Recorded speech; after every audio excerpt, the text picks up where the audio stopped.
You can definitely say that I'm a full Charity Cup product because yeah, because I gave my life to Christ through Charity Cup. I met my wife, through Charity Cup. I started playing, football as a young kid. This was my biggest dream, to become a professional football player, but not any professional football players, a Christian football player. You'll find a lot of the Muslims sending their kids to this Christian school. Actually, the imam, the leader of the Muslim mosque, actually sent his kid to come to this Christian school. So they all know that they're going to learn about Jesus, how to pray, but they don't really care about that because they know that it's a good school, it's a good education, and they like that those kids will be educated in a way that they'll be disciplined. They'll know English, because English is a very, very important skill they need to have in Tanzania in order to get a better job. So yes, the dream is to have an academy, but we need to start at the foundation. We need to have the infrastructure, we need to have the right coaches, the right program to raise those kids early on so they can have a winning mentality and a professional mentality. And then after, when they turn 16, 17, maybe they will become a football player. So if you guys are interested, you can participate in all of these. We put them on purpose like this, back to back to back. So you can be able to come to London, Lint, and then Tanzania. It can be a full, month of adventure, serving, and working for God's kingdom.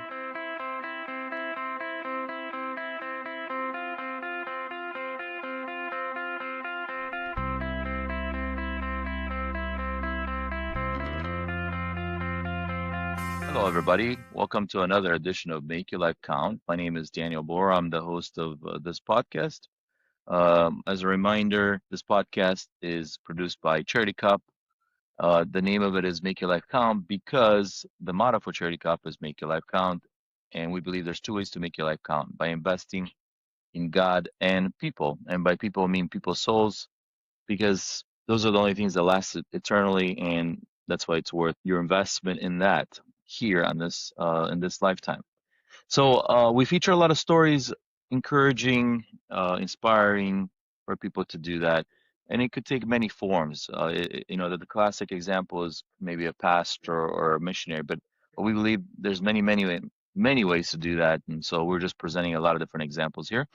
Today, I have a very special friend with us, a special guest who is very familiar with Charity Cup. He's no stranger. He is from our Charity Cup team, but is also embodying this concept of making life count.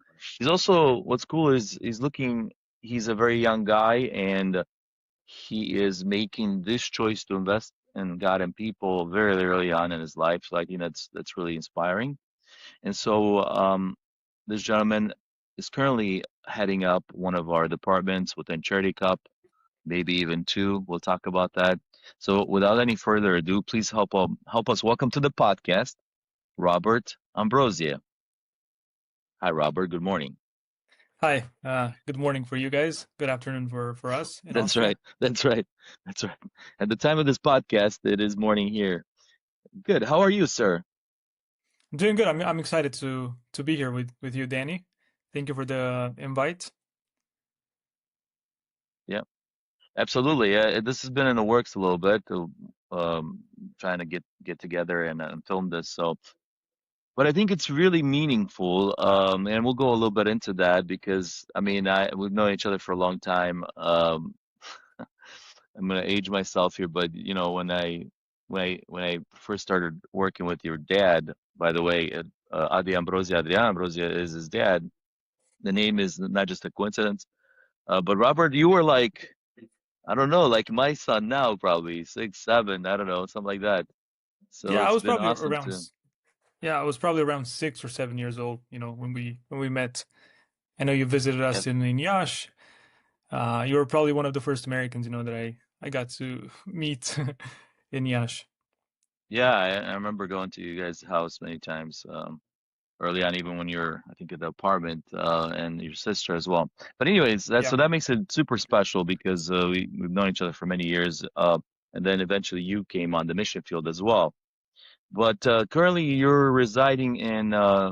Just to bring up the audience, kind of to speed to what you're doing. Maybe if you give us a kind of a small resume, and also maybe where you're at in life, I Yeah. guess. With Yeah, of course. So from up to 2012, I lived in Iași, in Romania. I finished my high school there, and after this, I got a scholarship to study for a school, a university in Waxahachie, in Texas, very small town, south of Dallas.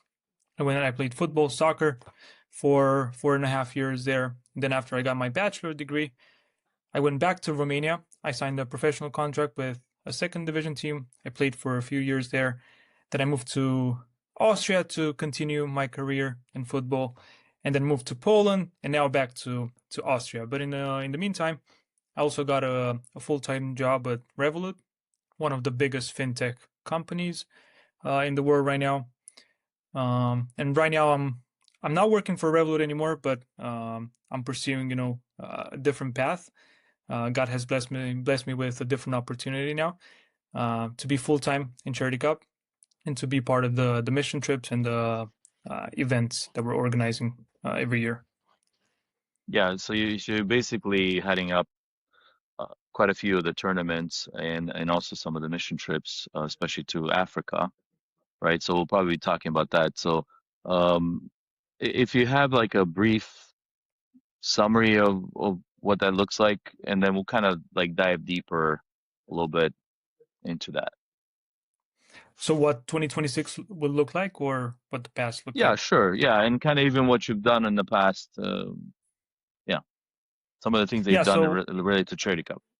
yeah, so like you mentioned, I started very very young, to be involved with Charity Cup. But of course, I was only 11 years old when I went on my first mission trip in Moldova with Charity Cup. That was in 2004.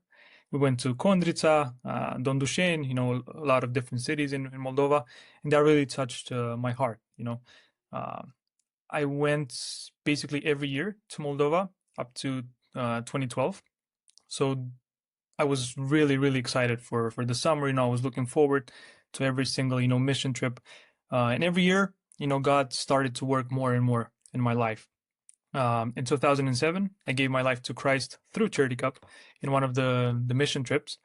I remember I there didn't was know that. there was this play, with the guys from Oradea, from Romania, Porțile Raiului și Flăcările Iadului, that we did in Moldova. So through that play, and in the mission trip, I gave my life to Christ. I knew God, but I got to know him a lot deeper, and I got to a point, in my life that, hey, my parents are not responsible for me anymore.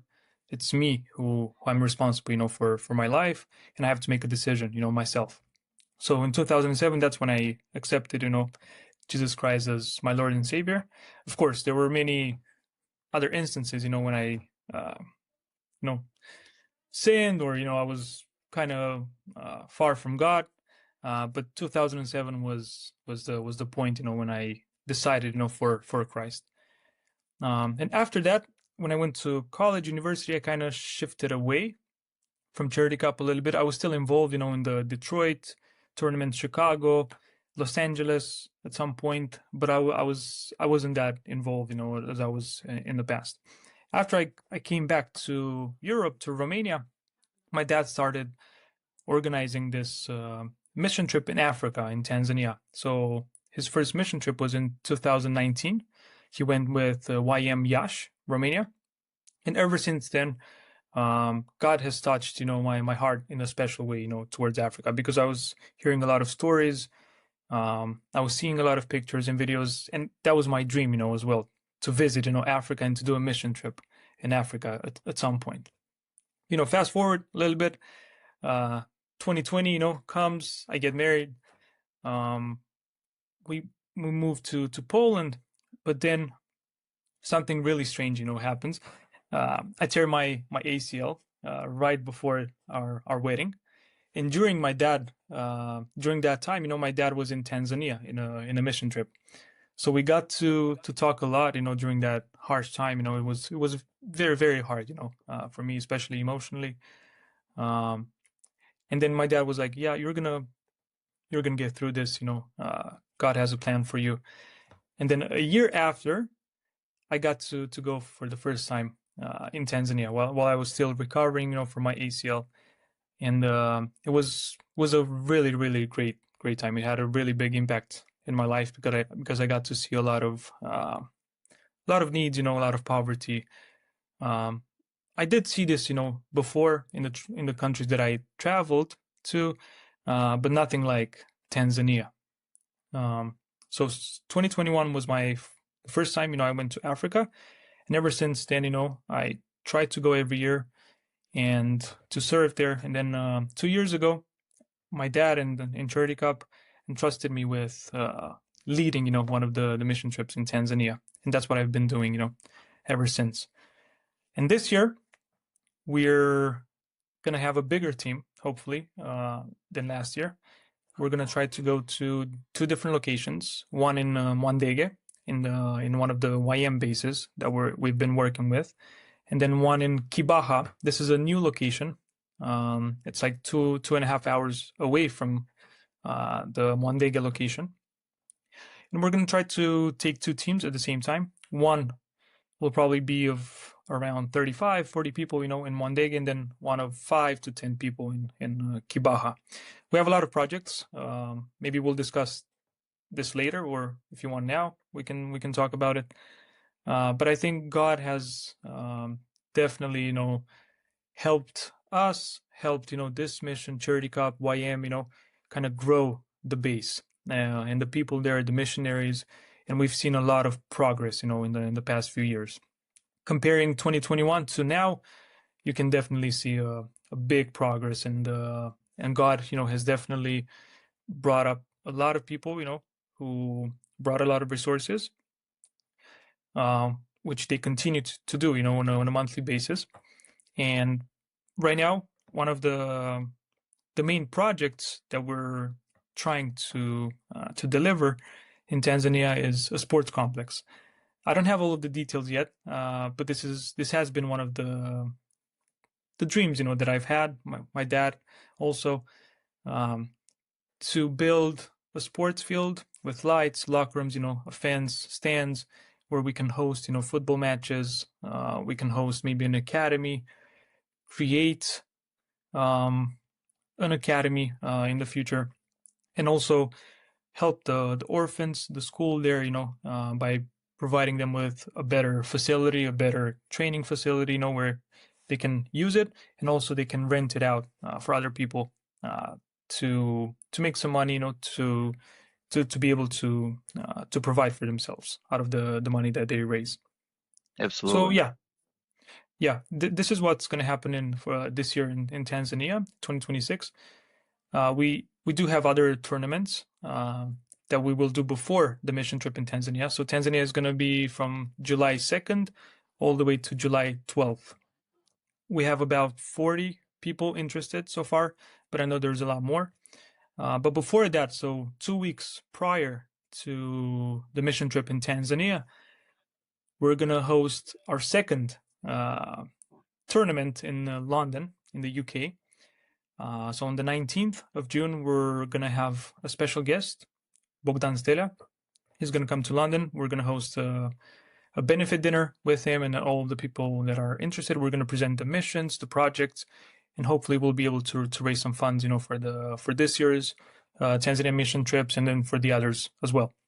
And then on the 20th of June, we'll do the football tournament in London. And then a week after, we'll have it's not a new tournament, but we're kind of bringing it back after 12 years. So the last tournament in Linz happened in 2014, and then right now we're trying to get it back to Linz, Austria. So on Thursday, I think it's June 25th, we'll do a benefit dinner. The special guest is going to be Florina Raducioiu. Then on Friday, this is a test. This is the first time that we're doing this. It's going to be a worship night. We're trying to partner with Harvest Linz Church. Yeah, that's and cool. We're in talks right now with different bands, Romanian Christian bands, to bring them to Linz and create like a worship festival, for on Friday night. Then on Saturday we'll have the football tournament with 12 teams around Linz. So this is this is what's coming, until Tanzania. Yeah. That's really cool. Um, we're going to dive a little bit deeper into all the projects because especially about the Mendege sports field, I want you to talk about that so the audience can hear and maybe some of them want to get involved, including Tanzania going. Want to talk about. Well, so we'll dive a little deeper, but this is kind of what you're on to-do list. So first of all, you mentioned you are married, so I assume there, not I assume, but you have no kids, right? There's no kids right now. But No kids I know yet. Melissa, your wife is also very involved in the ministry, Yes. Melissa, right? I've Yeah. had the awesome privilege to meet her in Tanzania. You guys did an amazing job together. I just want to She's an mention here amazing that person.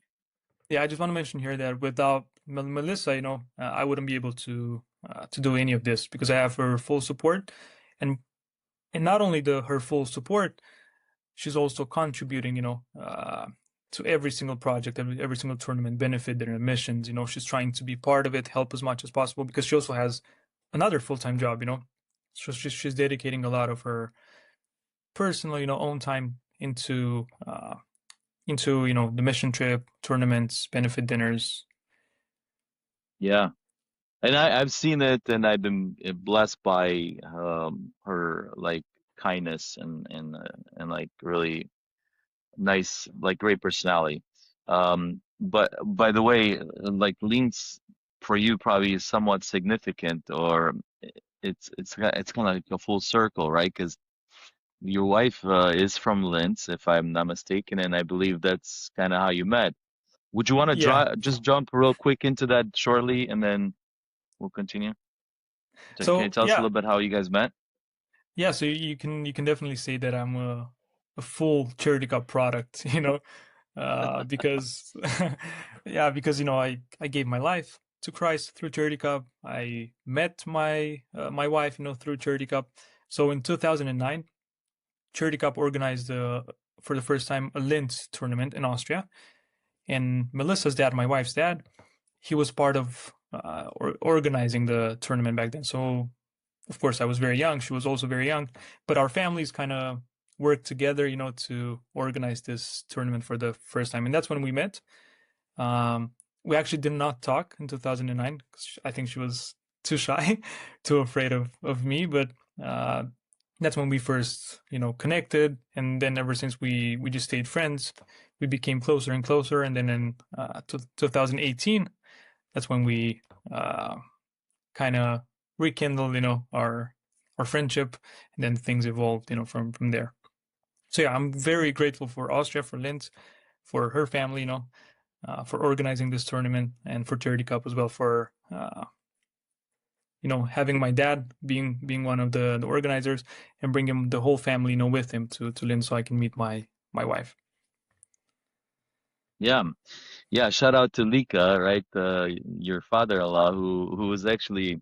So I have a little bit of implication in this story, somewhat, because the first tournament, I I flew to Linz, and I remember this. I flew to Linz, not knowing anybody or not knowing many people, but somebody gave me a contact there, and the purpose was to set up a tournament in Linz and try to take Europe by storm. This is back in the day, you know. And I remember meeting this guy. He was into soccer, but he's like, I'm not I'm not really that much into soccer, but I have this other guy, and he would be great. Let me see if he'll come and meet you. So on the spot, calls him up. I'm over there in Leeds. I don't know anybody. We met up at this base that he thought maybe actually I didn't even know. We didn't even met at a restaurant. And he calls up, and here shows Lika, your father-in-law. Oh, at least I know him as Lika. I don't know. Maybe he has a longer name, or is that the official name? No, it's Vasile, but yeah, everybody calls him Okay. Lika. So everybody calls him that. I know him as Lika as well. And he shows up, and bam, very quickly he's like, "Yeah, let's go check out this base. This is where we play." And the rest is kind of history. But he basically became one of the key people for that tournament in Austria. And it happened a few years after, like you said, it wasn't just that one year. And I just Yeah, went to kind of break the ground, but a lot of people came after and organized the whole tournament. So this was early before we even did the first tournament, right? This was kind of scoping out the field. So I remember Yeah, I believe I got to meet your sort of family back then. Melissa was I went to their house. Very, very nice people, and I really anyway, but that was definitely part of this history, and so Lika became like an integral part of that tournament at that time. So anyway, cool, cool. Thanks, man. You're like bringing him back a lot of great memories, Robert. yeah. Woohoo! Okay, Funny so funny thing, he Lika, still talks about the first time you guys met. And I told him, hey, Dani Bora might come to this year's tournament in Linz, and he got very, very excited. Told him about George Porach as well, his family. So yeah, no pressure. You have to come you know in Linz. your father-in-law, I didn't know this, but he's super talented, not only in soccer and very organized, but dude, he takes some amazing pictures. I remember for many, many years he was posting pictures from all the places he would go and take pictures on the weekends in Austria and other places. Some amazing pictures. I don't know if he's still doing that. I've not seen him post as much, but I remember I was blown away by some of the amazing photos he was sharing with the world. So yeah, I would love to make it if I can. It would be like full circle again. Okay, awesome, Robert. So that's essentially kind of where you're at with the family and stuff. And I do know Melissa, like I said, and yeah, she's great. She's awesome. So there's probably a lot more to unpack there, but I kind of what I want to have the audience hear a little bit is you're a young guy. I mean, I think you just turned the age of Jesus just recently, if I may Yeah. say. Is that okay? So happy birthday, by the way. Thank you. Thank you. Uh, but I think it's kind of rare that somebody kind of jumps in the ministry and is passionate about it. So I kind of want to understand, and I want the audience to understand how do you get there? How do you kind of get your life to share this passion and invest in God and people this early on? It's one thing when you do it years later, and it's another to start so young. So maybe there's a lot of young lives you can impact. So maybe if you can tell us, so it sounds like I didn't know you got saved and got to know Christ, I guess, or made that decision during the mission trip. So let's go there. So you were born in Yash to I would say a Christian family, right? Yes. Um, so Adi Mihailo, I know personally, they're always involved in ministry one way or another. Anything notable that you want to mention to the audience when you were growing up? I don't know. Any, like, what was your house like? What was your home like? Because your dad was an ex-professional player. So did you catch any of that? Or do you remember any of that? Yeah, of course. I think it's much easier now, looking back, to appreciate, what you had. Because during my childhood, there were a lot of times, when I rebelled, when I did not appreciate, in the fullest, what my family, did for me. So looking back, to my childhood, I think, God has blessed me with two amazing parents, also one amazing sister. And ever since I was very little, I got to know about Jesus, know about the Bible. We would have almost daily, devotionals or family gatherings where we would pray, together, or where my dad would share, a testimony or a devotional. So I kind of grew up, with that. That became a habit. He also taught me how to read the Bible on a daily basis, how to ask questions, how to identify, different verses, how to connect the dots, basically. So I think this kind of put in me this hunger of wanting to know more and to discover, more about God and Jesus early on. And then because, my family was very big in missions, they kind of also inspired me to go every year, to participate in tournaments, to help. This was not a I don't know how should I put it. This was not a I was not forced to do this, in any way. This was my desire. I was kind of raised like this. So every year I knew that I had to go to Moldova or a different mission trip, help with the Yash tournament or any other tournament in the country. So this was my this was coming from my heart. This was the desire of my heart to help as much as possible, knowing that of course, I'm helping my family, but I'm also helping, this ministry that works for God, to expand God's kingdom. So this is how I grew up, with this mentality, wanting to do more and more and more, for God, for ministry, and for other people. And there's one thing that I would like to say here and mention. Um, a lot of people poured so many things, into me throughout my life and my youth. I'm still young, of course, but uh, and people still, they keep pouring into me. And I've been blessed, by so many people and by God, that it's time now for me to give back, to the community, to God, what I've learned. Of course, life is a never-ending, learning process. But I think it's time for me to step up and to use the gift God has put in my life, to help others and expand His kingdom. Man, yeah, that's awesome. So Robert, I remember you, obviously your dad early on, he played soccer. I don't know how much of that you caught. Did you remember going to the games at all, or going to his games, or any of that? Yes, I remember, a few moments. He retired kind of early when he was 30 or 31. So I was 6, 7 years old. So I don't remember much, but I do remember a few games, um, a few training sessions. He would take me with him. So I got inspired, as well. When I was 6, he took me to my first academy training, and I got enrolled there, and I started playing, football, as a young kid as well. And basically, this was my biggest dream, to become a professional football player, but not any professional football players, a Christian football player. Yeah, this dream, maybe was not fully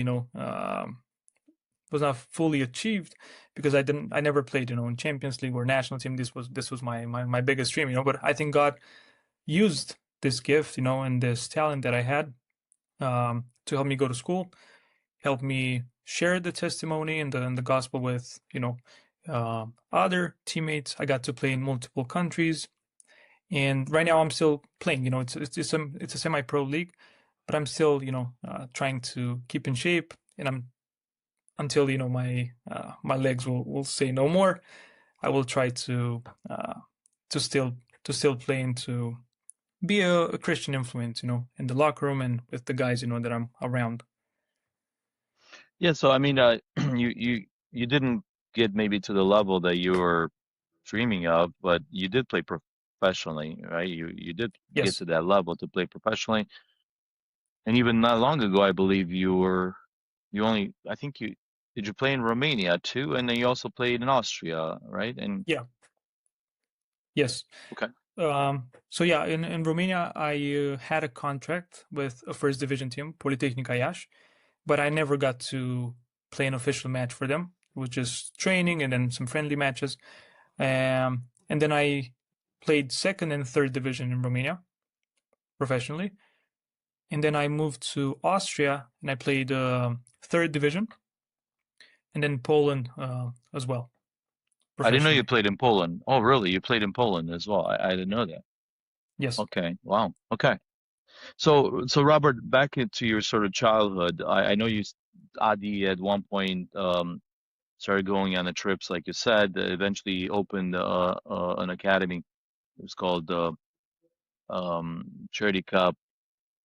It was I Navobi. remember Yes. Navobi Charity Cup, right? That was the Yeah. name. And Yash, it became sort of the official, like one of the clubs in the city. And I know you were probably, I think you were involved in that as well, right? In the club your dad Yeah. started. So basically, you were being trained. Yes, he started an academy. I'm not sure which year exactly, so I don't want to make any mistakes.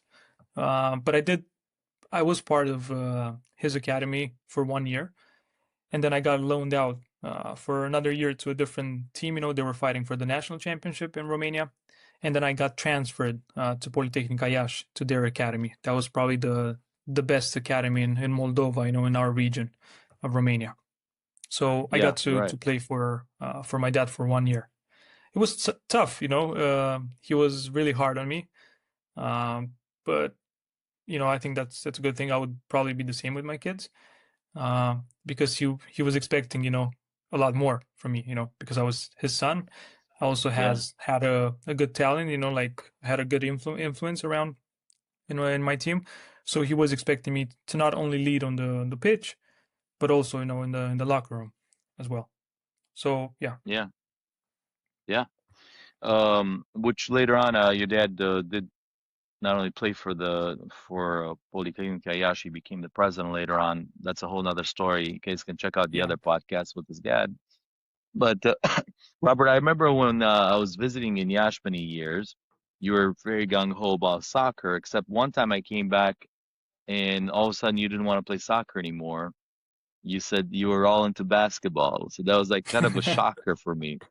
I don't know. Do you remember that era? It was, I don't know how long it was, but Yeah, that was a very short period of my life, which I do not regret, because my parents, let me take my own choices, and I chose, for just a few months to kind of put a stop, on football and to focus on basketball. Why?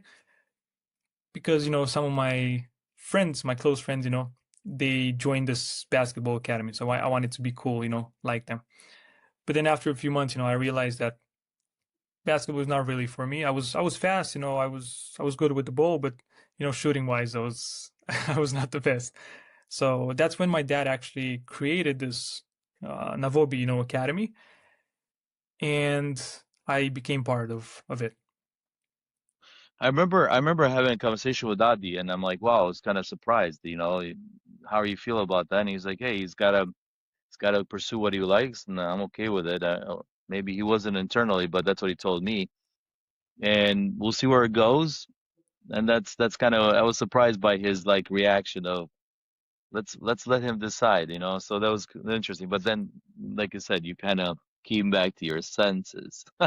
Yeah, yeah, Anyway, very good. Okay, so that's kind of like a little bit of your background and how you grew up. So you were kind of constantly around missionaries, pastors, going on mission trips, right? There's people coming over that were related to the ministry. So you kind of, I assume you're always interacting with people from that arena. I know your dad was involved in church there, was pretty involved. So I assume anyway. So serving was sort of, I believe, exemplified all the time. I didn't know your dad was so structured in how now I could see the fruits of his labor, but kind of I sharing think the my mom, gospel and yeah, I think my mom, played a big role in this as well. I think she's a little bit more organized than my dad.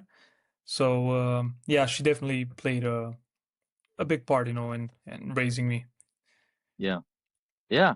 So Mihaila, your mom, she's also involved in Charity Cup, has been for many years, more in the background, but even today she's organized. She's involved in the background. So yeah, I know Mihaila. We had a lot of like cool moments with the family, and Yeah, she's fun. She's fun. Yeah. Anyway, we'll have to do a podcast with your mom. It'll be an yeah, interesting one.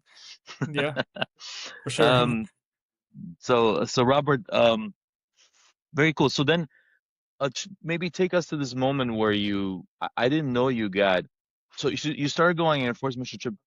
You said you were 11 on the Yeah. first trip. Okay. Uh, was that when you kind of received Christ, or was it trips later? Can you take us to that moment of when that happened and what happened? Yeah, so my first mission trip was in 2004. I was 11 years old, but giving my life to Christ did not happen until 2007. So I went to '04, '05, '06, and then '07 when I was 14 years old. That's when I kind of realized that the decision is mine. It's not my parents, it's not my sisters, it's not my friends. It's my decision, and I have to make it. And I told you it happened during this play, Porțile Raiului și Flăcările Iadului, which had a very very big impact in my life. But fast forward a little bit, I was intrigued, by Jesus, by the devil, played in the play, and then fast forward a few years later, I got to play Jesus, in that play as well, which was fun, and Oh, but really? also, yeah, So if I remember correctly, the way this was what trip was the where was what trip was this on? it was in Moldova, '07, in Okay, Târnova. Turnova. Okay, so I remember that was a big trip. That was a huge trip. A lot of people came, and Yeah, so one of the features we had on there's like probably 250 people on that trip. I was just interviewing John, and we were reminiscing through that. John Dobria. And there was a lot of people that went. One of the big projects was the Village Project, right? And within that Village Project, you guys had this people that would come up and set up, if I remember correctly, they would set up this whole entire theatrical play using the people that were there. Is that true? Is that remember? Like, so you guys were some of the actors. Is that true? yes, Or they brought yeah, their own actors?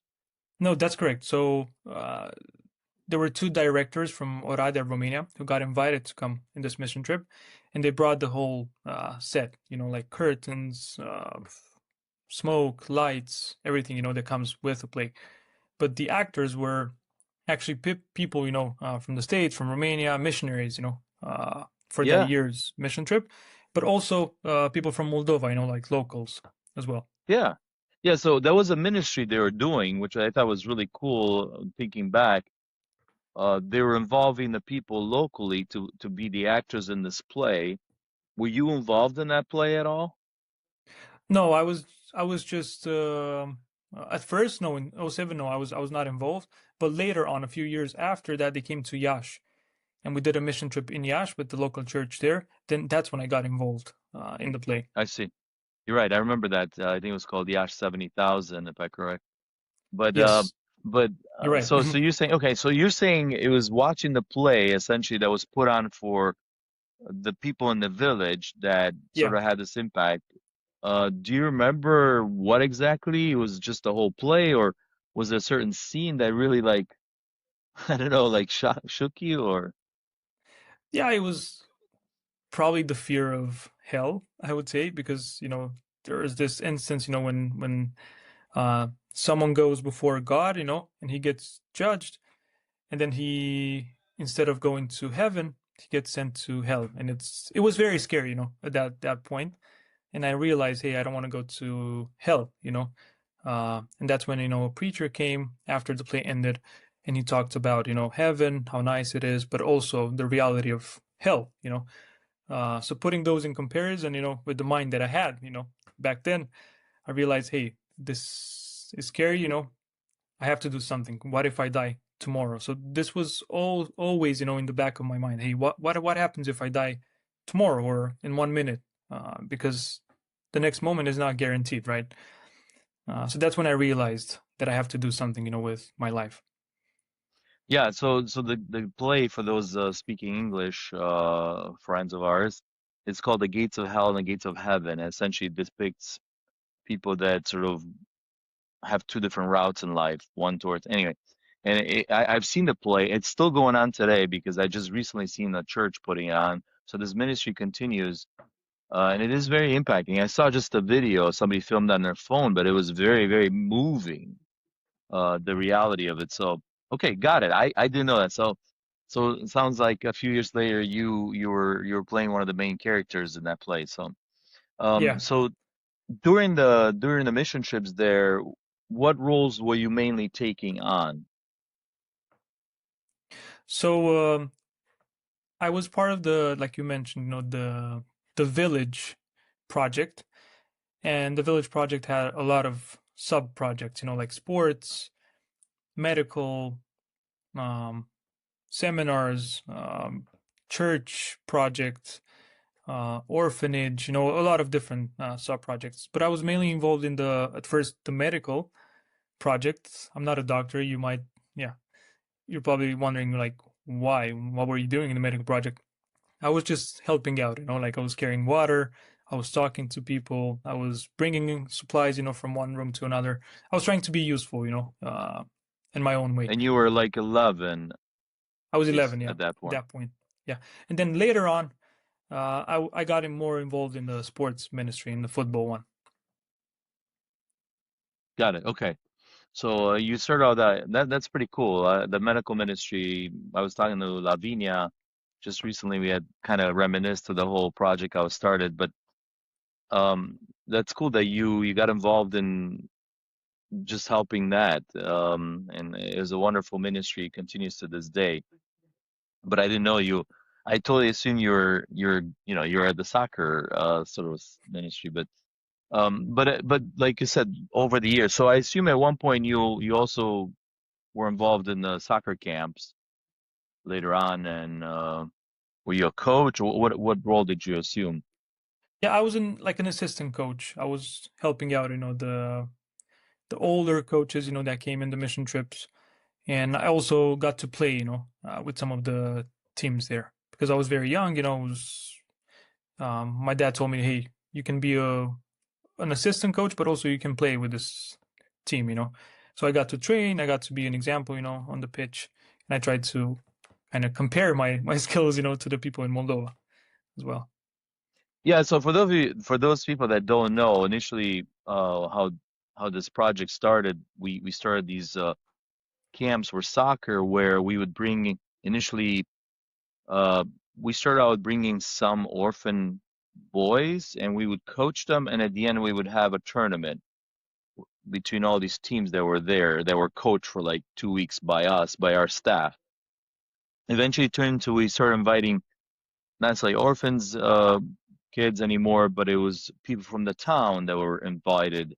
And it was a tool to get to know them and to also share the news, the gospel with them in this sort of sports environment. And is so it was an interesting dynamic, right? Because in one way we were doing Bible study, but at the same time it was very heavily leaning on sports and coaches and teaching them, right? Maybe character and discipline, and so it was a very mixed. It was a project that it was about sports, but it had all these other things with it. So I thought that was Yeah, really interesting. I know I there was remember. Adis. Mhm. I remember a lot of ex-professional players, came as coaches, but also active professional teams or players, came to the soccer camps, the football camps that we did and we organized. So the level was quite good. I remember we also did in Romania in Govora. I'm not sure which year. I think it was 2001 or two. But basically, a lot Yeah, of third or fourth division teams, from Romania came to Govora for a sports camp. So we did a lot of trainings with these teams, but also Bible studies. yeah. Were you there in Govora? Yeah, I was there. I was there. I don't remember much. I just remember, one match my dad put me in, and I got to. That was my first time, playing with adults on a big full size pitch, which was Oh, scary but fun. It's a fun memory now. so then you obviously at that time you met these guys from Mission One. I was Mission One at that time. So you knew John and the whole band, George and Yes. Alice, and yeah. Yeah. Okay, cool. Yeah, yeah. That was a great story. Um, we kind of reminisced a little bit through that with John and also with Kat. So you guys can go check out those episodes. But yeah, very cool, Robert. So then maybe what happened after that? What happened? You're kind of at one point you were gonna go towards this professional career. What happened next? Yeah, so in 2012, I had a contract with this first division team, Poliaș, in Romania.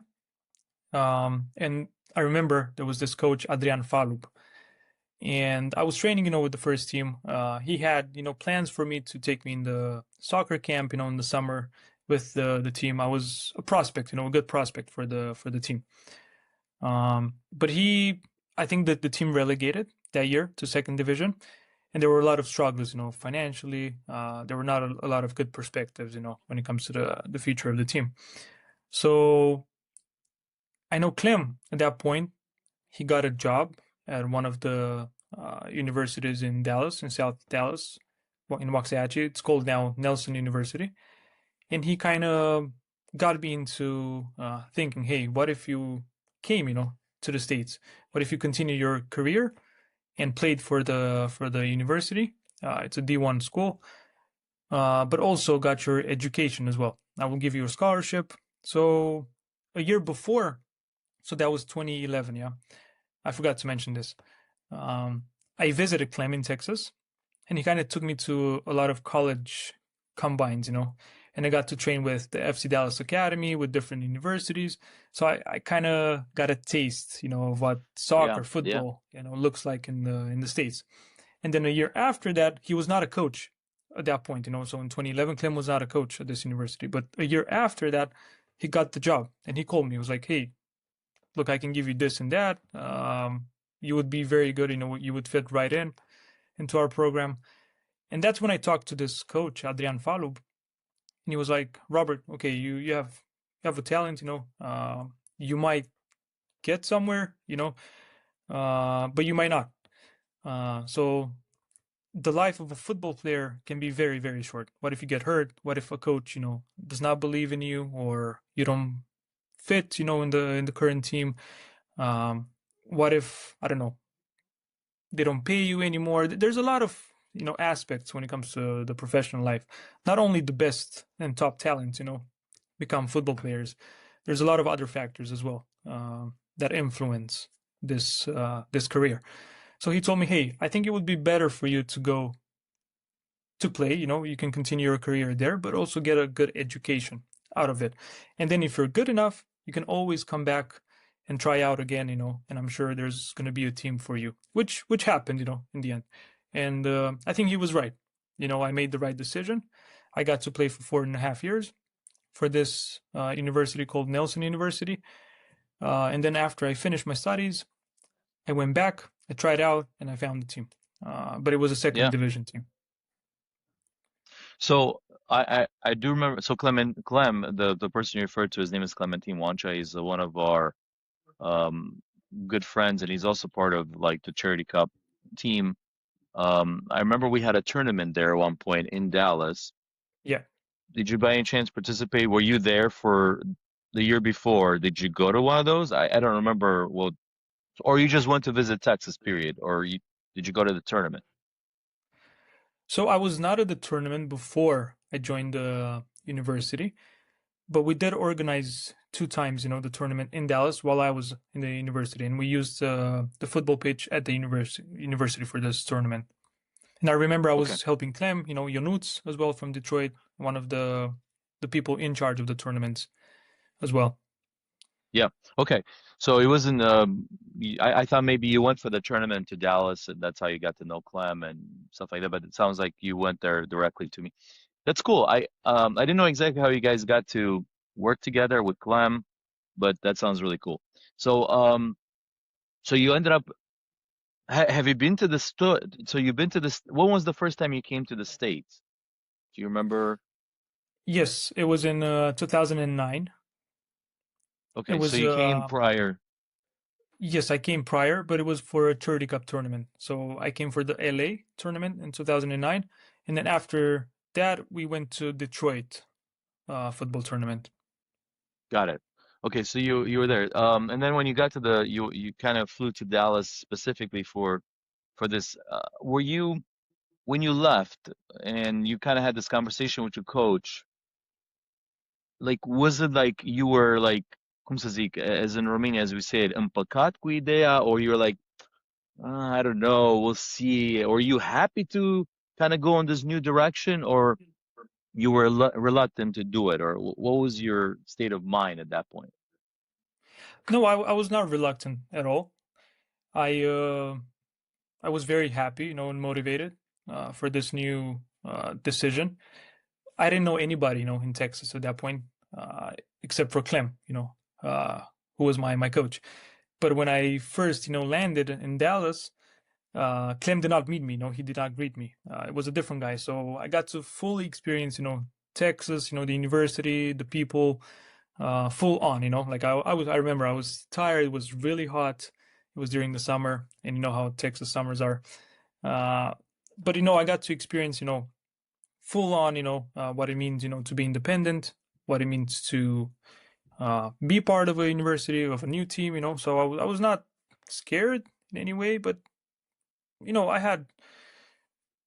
I had doubts, but most of them were not regarding to the school or to the team, but me. How would I adapt? How long will it take for me to adapt to get friends? To become friends with my new colleagues. And yeah, I think Yeah. there were normal doubts. I think everybody would have those. So you're saying you landed in Dallas, and this sort of person you didn't know, a stranger, came to pick you up to take you to the school. I assume Yeah. it was arranged by the school. Yeah. Yes. Clementine, the person we're talking about, he was sort of wearing a few different hats at the time, right? I think he became the director of athletics, or he was just a coach at that point He at was he was a Waxahachie. Yeah. He was just a coach for Nelson University for this college, but he was also involved in the FC Dallas Academy. He was one of the coaches for FC Dallas as That's well. right. So I wanted to mention that. So he was an ex-pro from Romania, had his own club for a while, and then he merged it with FC Dallas. So he became part of so he was kind of wearing Yes. two hats, FC Dallas and the coach at this university, Christian University. So you're landing there. I actually happened to visit you, so I remember that place. I remember that campus.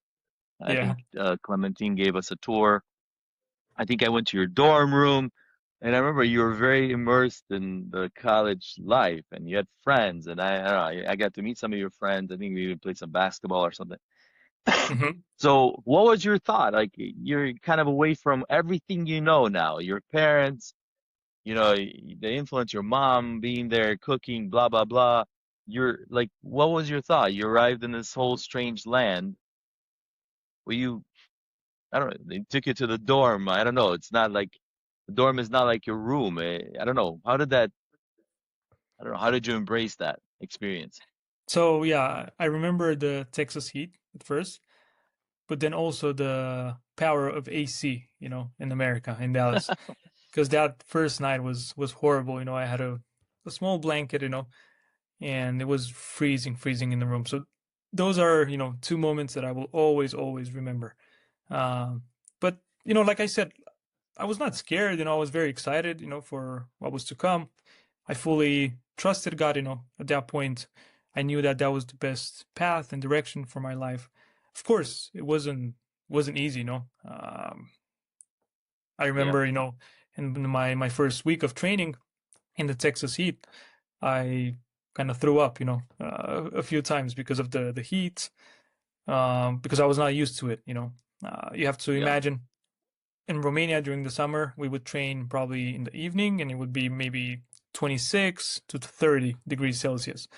In Texas, it would be 40 plus degrees Celsius, A plus hundred humid. degrees Fahrenheit. Wow. Yeah, Yes, I remember when I went to visit you guys. I played soccer, and I was probably not soccer. We played tennis together. It was probably 100 degrees outside. yeah, It it, was it really was hot. really bad. Yeah, it was really bad. I remember that because it was so hot. But anyway, so Robert, so I assume you shared a room with people there. Right? You're in a dormitory. Um, did you speak English at that point, or how did you even talk to your colleagues? Yeah, I did speak, English. I had to pass a test, in order to get a scholarship and to get accepted, in this university. But my level was not advanced, it was, I would say, it was basic, I see. So it took me a while uh, to learn to adapt. But I think my because a lot of my teammates were also foreigners, that kind of helped me a lot as well. I think what helped was the fact that I had a lot of teammates that were foreigners, and this kind of gave me a lot of confidence, that hey, I can do a better job than them, at English. So it was kind of a competition to learn to speak, in a proper way. But I also got to learn a little bit of Spanish, because some of my teammates were from Argentina, from Colombia, from El Salvador, Honduras, Mexico. So yeah, it was a fun environment. It's what football really is. Anywhere you travel, you'll find people from multiple countries playing. in that team. For example, in the team that I'm playing for right now in Austria, we have probably 5 or 6 Austrians, and the rest are foreigners. Romanians, Hungarians, Serbians, from Croatia, from Ghana, even. So yeah, it's a fun I see. environment to be in. Yeah, so it is an international affair. Okay, cool, very cool. So you kind of set the context for us. So you got to this place, you're in the dorms, kind of away from. I'm just curious for myself. Was there any homesickness? Where like, oh man, I gotta go back home. There's no way this is working out. Was any of that happening, or you're like, no, this I love it. Yeah, it was. I think after a few weeks, um, I don't know. I just felt homesick. I was missing my family, my sister, my friends back home. Uh, but this didn't have anything to do with the environment, that I was in with the school, with the team. Everything was going great. I would say that it was going better and better. Every day. But I think it was a normal feeling. I got homesick after a few weeks. Then I remember we had a game the next day, and I talked to Clem, my coach at that point, and I told him, "Hey, I'm not feeling, 100%. Uh, this is what I've been experiencing, And he was very empathetic in a way that he told me, "Okay, no problem. You'll be on the bench for this game, and I'll put you in second half." So once I got in the second half, I had one of the best games, of that year. Because I kind of took, the first half to kind of process everything, to understand, my feelings, my emotions. And, Clem helped me as well. He understood, my feelings, and told me that, hey, it was okay. Take time to process them. And then once you're ready, you'll go in and then you'll play the best game of your life. We ended up losing that game, but I remember I scored 1 goal, and then I was also very, very active, on the pitch, helping my teammates. So yeah, I will always remember, that moment. And after that game, I think everything went back to normal. I was not homesick uh, ever again. Yeah. So, Clem was your coach. You mentioned that this was a Division One school?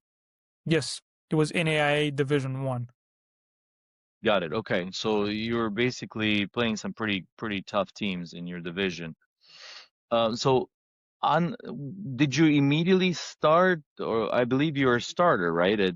You essentially were you a starter from the beginning? Yes, I Like was. how did that happen? Yeah, I was. To be honest, at that point, I did not understand, the rules. When it comes to the U.S. soccer, because they're very different when it comes to MLS, like the professional and then the college rules. So for me, it was, I don't know, I didn't really care much about that point. The only thing that I cared about was starting, scoring goals, and getting better. Um, so yeah, my first game. It was a friendly game, I remember, but because I had just arrived in Texas. Coach Clem put me on the bench because I needed some more time to adapt, especially to the heat. So I got in the second half and I scored on my debut. But after the second game, I started all of the games. I Man, that's was awesome. So Yeah, I was probably one of the 2 or 3 freshmen that started for the college that year.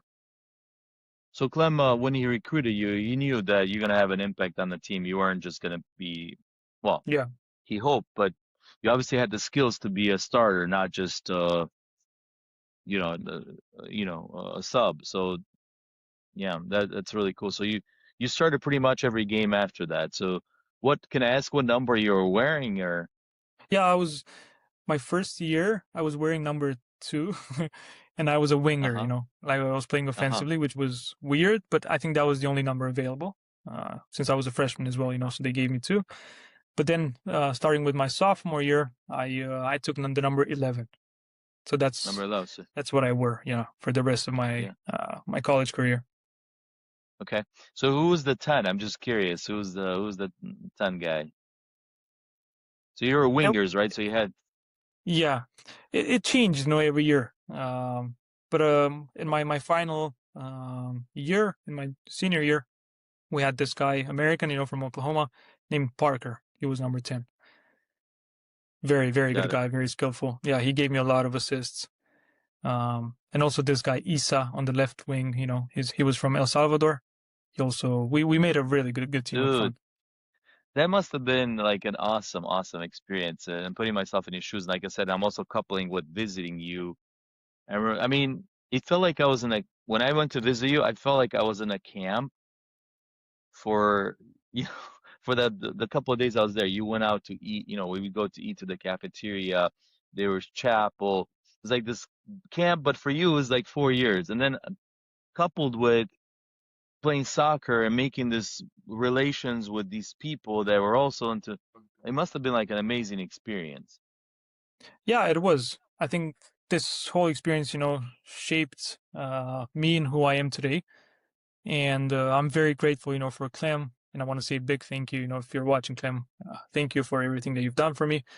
Um, and definitely, the degree that I got, and also the matches, that I've played for this university, shaped me in who I am today as a football player, as a person, but also as a Christian. What degree did you end up finishing with? So I had two. One was a bachelor in business administration and sports management, and then a minor in theology. Oh wow, I didn't know that. That's pretty cool. Were you pretty good in school, or was it you were focused on just studying, or what was the? I'm sure your mom was like, Yeah, in my first year, like I didn't know the rules. I didn't know that I had to do very very good in school to be able to play soccer and to be able to keep the scholarship that I had for that year. So the first year was a bit of a struggle. I did pass, all of the exams, all of the classes, but it was kind of average, like the minimum, uh, that I did just to in order to pass, and then that's it.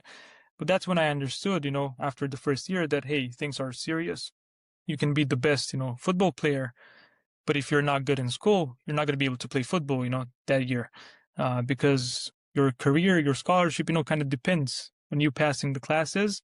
But not only passing the classes, but you need to have at least a C plus or a B minus, in some of the classes.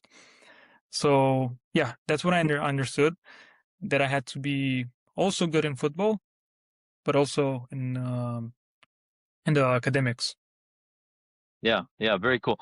So when I went to visit you, again, I don't remember the occasion was where I went to Texas, but I did go to visit your university. You and Clem were very close. Like you guys were best buds. It seemed like that was kind of cool to see. I remember went to play tennis. Like Clem took us because he was like kind of the host. I thought it was really cool. I don't know if you guys hung out that much like you did that weekend, but it was cool to see that you guys were like very close. So it sounds like you built a relationship through the years. Yeah, and we're definitely continuing that relationship by working together, in mission trips, calling each other, seeing each other, on a yearly basis. So yeah, Clem was definitely a big help, and a big mentor, in my life. Maybe you'll help me get him on the podcast. I already reached out to him. He keeps on like putting me off, but Yeah, I'll you talk to gotta him. help me. Yeah. I'll talk to him. Yeah. That's cool. So that, like I said, one of the fondest moments was playing tennis against you. It was at night. It was still 100 degrees outside. I don't think I ever played in such heat. I don't know what the score was, but I think it was pretty close if I remember Yeah. correctly. It Um, was fun. Yeah. but Clem was on the side just bickering, making fun, if I remember. So that the Clem's fun like that. So very good. So I assume you went to the Romanian church during that time, or At when you first, in my were first year, yeah, I did go to a Romanian church, but then started with my second year. I met, Olivio, one of my best friends, and he was going to an American church. So that's when I started to go as well, to an American I church. remember. Because Okay. Yep. yeah, it was a lot I closer, to the campus, and I also had a lot more friends, at that church. got it. Okay. So I remember Olivia. I think you guys came to visit us in Detroit. Very cool. Okay, so this was sort of your college era, and then maybe what happened after that? yeah, my dream was to continue my football career. So that's when I kind of talked to my dad, in 2016, and I told him, hey, I would like to continue my football career if possible. And he talked to some different teams in Romania. And then I came in 2017 after I graduated, and I tried out. Um, for some, it did not work out. For some, it did. So I got to choose, And I stayed in Yash. I played for this third division team at that time, and we promoted to the second division together. So that I got to play for them for 2 years. And then after that, I moved to Austria because I met Melissa, and I also got a team interested, in me at that point. That was in 2018, and that's when I played, third division. And then before 2020, before the pandemic came, I moved to Poland. We stayed there for 3 years, and then after the pandemic ended, so COVID-19 ended, we moved back to Austria because I got a different contract to play here again. Yeah. Yeah, I remember your wedding was kind of in the middle of the whole COVID, or you got postponed because of it. At least So the yeah, big. it was planned for 2020 in Iași, in Romania, but everything was canceled, flights, the venue canceled, all the events. So we chose to do it in Austria, in Linz. We invited only the close family. So it was fun. It was in the backyard of my in-laws. We decorated, we put flowers. We had a live band, made out of our friends. My dad got to preach, and that's when we got married. And then a year after that, we did like a party in Iași, in Romania, where we had the rest of the family and friends joining us. Yeah, when things opened up, I remember that. Yeah. Yeah, very cool. So then, I assume that that's probably around the time you started working for Revolut, which in Romania and Europe is very well known. It's for those of you that don't know what Revolut is in the States, it's kind of like a cash app, but with a lot more features. Or what would you say is a competitor in the US that's similar, or there isn't one? I think it started as maybe Zelle. I'm not very familiar with Okay, the companies in the but US, but I would say that it started as Zelle, but it became much more than that. much It's more. Yeah, so now it probably has a like a cash license. app. Yeah, Cash App, but it now has a banking license in most countries in Europe. Um, Yeah. it's in the process of getting one for each country. They operate in, I think, in the US as well. They're in the process of doing that. So yeah, it's one of the biggest banks in Europe, definitely, and probably in the world, as well. Yeah. Yeah, that's awesome. If you go to Europe, you'll know what Revolut is. It's huge. So, if I remember correctly, you're telling me you kind of um you were there pretty early on when they were just kind of starting to grow, right? Yeah. So in 2019, I mean, baby, in 2018, I got to visit the States with my friends. We went just to visit my friends, some family, and someone was like, "Hey, I have this Revolut. Are you interested in it?" I was like, "What is that?" "Oh, it helps you, with traveling, with paying in different currencies, exchanging money." And I was like, "Okay, fine." Then I made an account. They also had a bonus, for signing up, so that's why I did it as well. So yeah, I signed up. I used it in the States, and I was like, "Oh, that's cool." It worked very, very nice. Everything was smooth. So that's when I was like, okay, I'm gonna start using it more and more. And then in 2019, I was on chat, with a support agent trying to um, get an answer, for an issue that I had. And I was like, what if they have some jobs, or what if they have some openings, and they're hiring right now? And I asked, I was like, hey, do you guys have any job openings right now? I'm interested. Huh. And surprisingly, they sent me a bunch of jobs, a lot of links. So I looked into it and I applied. Back then they were hiring, a lot because they were just starting. So they were hiring a lot in Europe, especially Romanian speakers, German speakers. So yeah, I got hired as an English and Romanian speaker for Revolut, but I started as a support agent. Then Oh, throughout wow. the years, throughout the years, I kind of climbed, through the ranks. Yeah, that's really cool.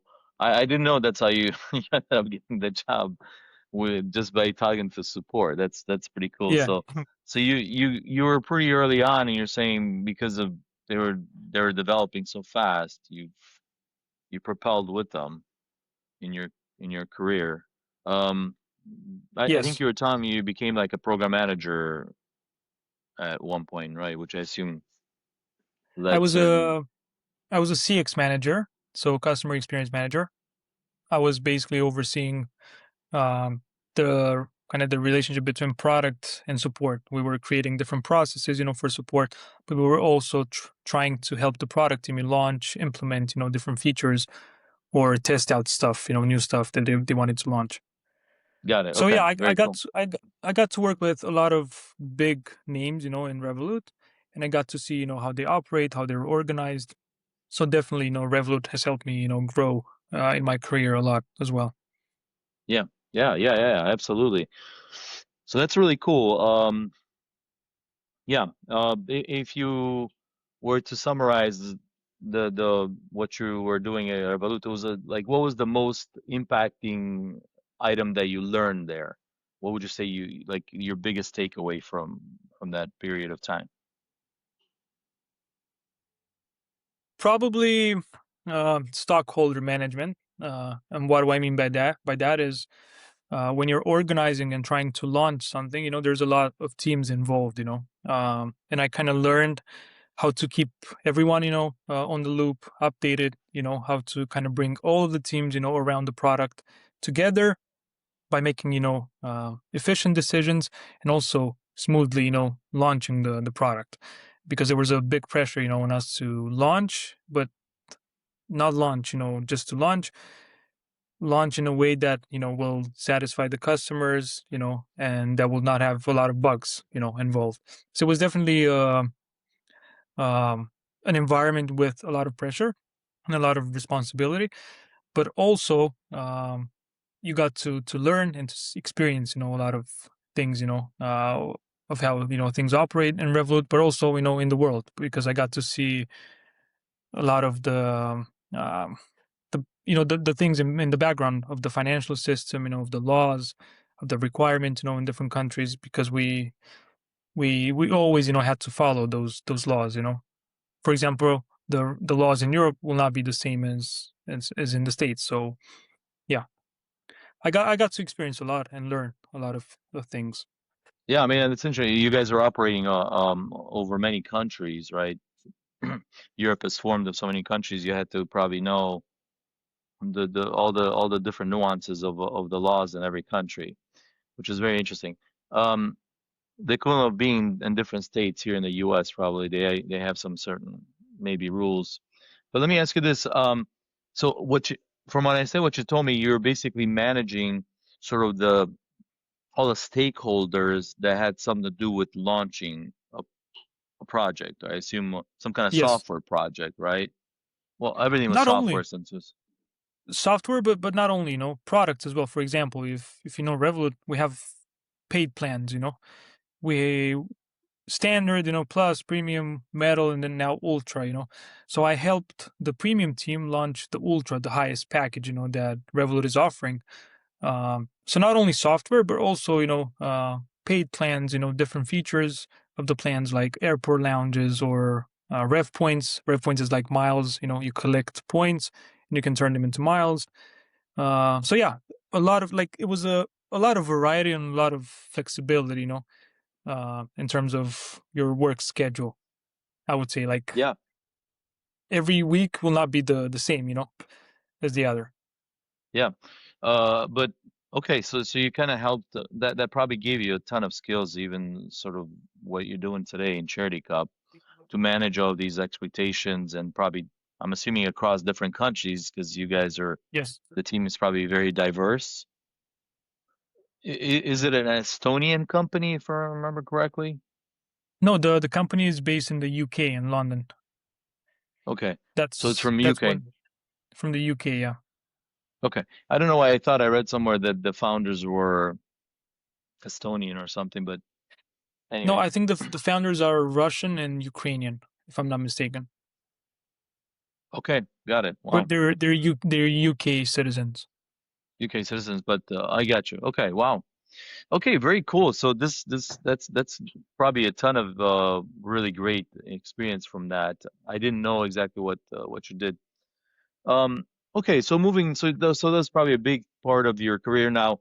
During that time, you were still involved within like Charity Cup events, but you weren't able to do it maybe as much as you wanted to. So now I want to jump into like talking about Tanzania right now. So if you could take us into um, I remember just recently you started leading the group. What was that like? What was your first sort of experience doing that? Was that nerve-wracking? Was it like you felt at home because you were doing this anyway with another arenas? What was that like?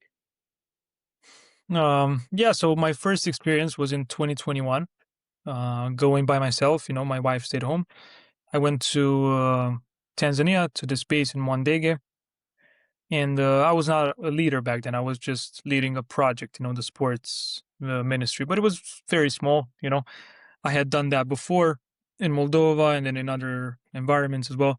So it wasn't anything strange to me. It was just different, because it was a different culture, different people, different country. So um, it took me, a few days to adjust, but I felt at home. I was doing, what I was passionate about.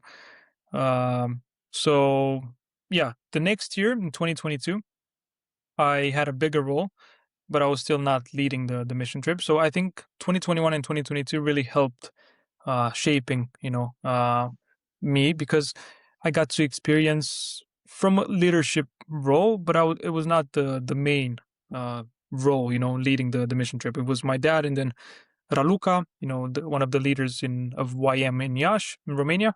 So I got to see, how they do things, how they operate, how they talk, how they make decisions, and I got to be part of that in 2021 and 2022. Then in 2023, um, with someone else, we were assigned, the leadership role of that uh, mission trip, which was nerve wracking, but in a way, but at the same time, I had a lot of help, from my dad, from my friends, so they, all of the experience that I've accumulated, in all of the years before, helped me, um, you know, easing, the role that I took.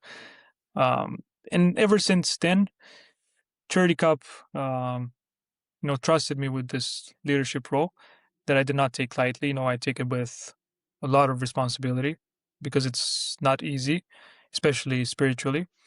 It's very demanding. Um, and now we're uh, looking to go back in July, from July 2nd, till July 12th. So if you're watching this and you're interested, let me know. We still have spots available and a lot of cool projects happening. Yeah. So what what happens there? Maybe you can take the audience into what exactly happens on these trips to Tanzania, and why are you so attached to Yeah, so we have different projects with Charity Cup and YM at the same time, and one day, yeah, in the base. Um, I would start with the school project and the kindergarten project. Basically, there's this YM base where they have a school, they have a small hospital, a pharmacy, a house where they host and they treat people with disabilities. They have an orphanage. They have now a secondary school, a mini sports complex, and then different houses where some missionary live.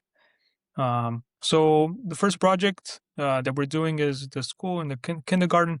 Basically, we try to bring teachers, educators, and not only, people that are interested in this project. They can come in, and then we teach lessons. We teach English. We teach the Bible. We do a lot of crafting, with them, and we try, for a week or two to bring supplies. We opened the library, a few years ago for the school. Yeah, so this is the school project. The house with disabilities, it's called Hope House. There's a full-time missionary called Rebecca. She's from Germany, and she needs, therapists that can come in to help her. There's a lot of kids from different backgrounds, but usually from poor backgrounds, and the families cannot pay for their treatments, so they come to the base for a few days or a few months, even or years, depending on the disease they have. So it's a very tough place to be in. Uh, but even a smile, even a touch, even you playing, and being there with the kids helps, and brings a big smile, for the moms, and also for the kids.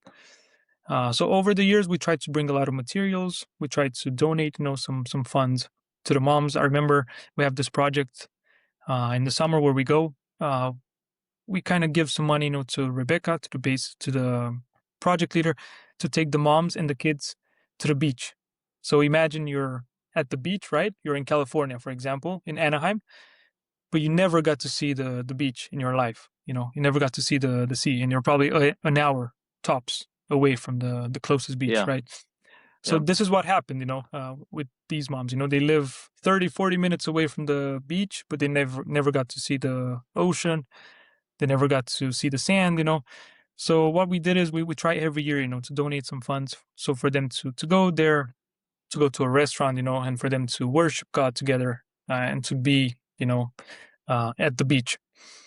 Another project that we're doing is a sports project. So we have volleyball and we have football, soccer. Um, so in the morning we do activities with the school kids. So they have 2 hours per day at school, where they come in. They're divided in different groups, and they play volleyball. Girls play volleyball, and then the boys play football. So we try to coach them. We try to organize them in different teams, and then at the end of the week, we host a tournament for them, volleyball and football. And then in the afternoon, we get the kids from the orphanage and from the village around the base to come in, and we do the same as in the school project. We have games, we have volleyball, we have football. We divide them in teams. We try to play music. We try to have a lot of people there, and available for all the kids, because some of the kids do not want to play sports. They just want to dance, maybe they want to talk. They want to have fun. We bring candy out, so it's a fun time for us. It's from 5 to almost 8 p.m. 2.5, 3 hours of constant dancing, laughing, which means a lot for those kids. And then at the end of the week, we try to organize as well a tournament, volleyball and football, for those kids. Another project that we'll have this year is going to be construction. And this is one of the biggest projects that will happen in Tanzania this summer, because we have a lot of projects ongoing. Last year, we managed to build a small road, connecting the main road to the school. And right now we need to put another layer of dirt, asphalt, and then bring some more rocks for this road. Another project, we tested out with just a few solar lights, just to see how it is.